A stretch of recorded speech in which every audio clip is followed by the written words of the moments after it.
Here's a list of things that'll save you a lot of time and frustration. I'll cover everything from exploration, quests, secrets, techniques, and even tell you if you can free Todd or not. Let's start with the basics though. Try attacking in the air just before you land, since you can attack immediately after that. And backsliding also cancels your attack animation, meaning you can attack immediately again once you backslide. There are a ton of secret cracks in the walls, floors, and ceilings. This familiar sometimes points these secrets out, or you can use the detective eye shard, which reveals the cracks within this green circle. But you can also just attack every surface that looks suspicious, and it's easy to floor slide to check for cracks there as well. Now, when you come into a room with multiple exits, a bookshelf probably means the next room is safe, like a save room or a teleport location. Your map has these handy markers, which you can place at locations you need to revisit. If you see these green scrolls on the map, they mark the location of enemy mobs that Lindsay at base asked you to kill. Kill those murderers dead! Oh, and watch out for poison. I tried to see if poison wears off on its own, but it always killed me early on. For this reason, make sure you always carry a few items that cleanse the poison effect, and you can also clear status effects if you save at a save point. Now, you'll find various types of chests in your travels. These blue ones are the only ones that restock each time you leave a map location through these doors, for example. This means you can just circle back and collect all the loot from the blue chests again.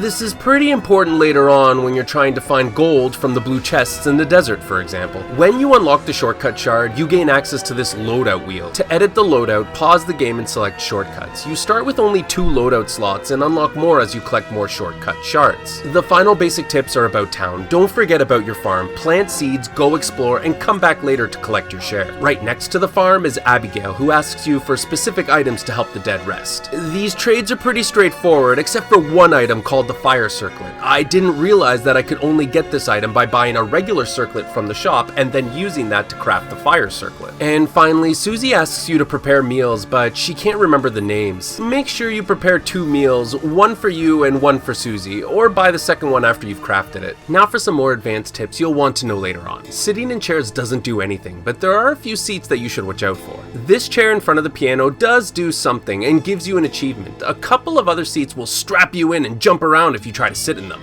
This can be helpful, like at the bottom of the waterfall, or devastating, like when it drops you into an environmental hazard. Killing these chairs may grant you a summon chair shard, and these chairs actually do increase your mana regen. Also, once you're able, try smashing into OD's chair from underneath to get some new items. Once you make it to the train, you can sit on this chair and eventually face a terrifying demon who curses and chases you around. Luckily, it can't climb or jump, so get up high and attack it below you, or if you have the invert shard, you can just stand on the ceiling and easily kill him. Also, once you've purchased the Crown of Creation from the shop, equip it when you're boarding the train near the Garden of Silence. Maybe you notice this Crown of Creation icon on your map. The item description kinda gives you a clue when it says something about training. Although you can take this trip multiple times, it only works if you go one way, and it grants a new familiar at the end. Bookshelves can teach you special moves you can pull off with specific weapons. They show up in the journal section and won't appear under techniques until you've performed them at least once. Most techniques have a mastery bar, which increases every time you hit an enemy with them. Let's look at a simple example. This skill can only be used with these katana type weapons. Once mastered, all katanas can use this skill, and it turns out the katana has the most techniques. If the skill doesn't have a mastery bar, that means only that weapon will ever be able to use that specific technique. And you don't need to find the book to try a technique. You only need to know what weapons can do them, so check out a full description in the links below. The Master Carpenter is a late game boss which drops a rare crafting material called Imbrued bones, and here's how to maximize this. Keep attacking him until he starts this animation where he crafts a treasure. If you attack him while he's building, he won't finish the chest, and instead summons a large demon with mad AoE attacks. Try to clear out the demon quickly, since its attacks can be a real problem. Each chest he finishes drops a bone, but he also has a chance of dropping them when defeated. Once you can unlock the Celeste Room, you can sit down and open various music boxes, and that's about it. You can make a ghost appear if you sit down, but this room actually has no real purpose, so don't worry about it. You can't find the 666 hairstyles Todd needs to be free. You can only collect and give him so many, which causes him to level up and provide new haircuts.